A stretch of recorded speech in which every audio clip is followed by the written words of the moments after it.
नात्यांचा तराजू. जो तो माणूस आपल्याला त्यांच्या सोयीनुसार बघतो, पण आपण अजूनही त्यांना आपलं समजत बसतो. खरंच चूक त्यांची आहे का की आपल्या विश्वासाची? एका गावात एक तराजूवाला होता. तो लोकांना धान्य, साखर, मीठ तोलून द्यायचा.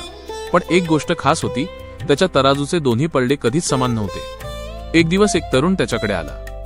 त्याने विचारलं, काका, हा तराजू बरोबर तोलतो का? तराजूवाला हसला आणि म्हणाला, बाळा, मी तराजू बदलत नाही. लोक त्यांच्या गरजेनुसार तोल बदलून घेतात. ते वाक्य त्या तरुणाच्या मनाला भिडलं. त्याला जाणवलं जीवनातही असंच होतं. जो तो माणूस आपल्याला त्यांच्या सोयीनुसार बघतो, त्यांच्या गरजेनुसार जवळ करतो आणि काम संपलं की दूर करतो. पण आपण मात्र त्यांना आपलं समजून मनाचा पूर्ण विश्वास त्यांच्या हातात देतो. खरी चूक त्यांची नसते, कारण प्रत्येकजण स्वतःच्या फायद्याचा विचार करतो.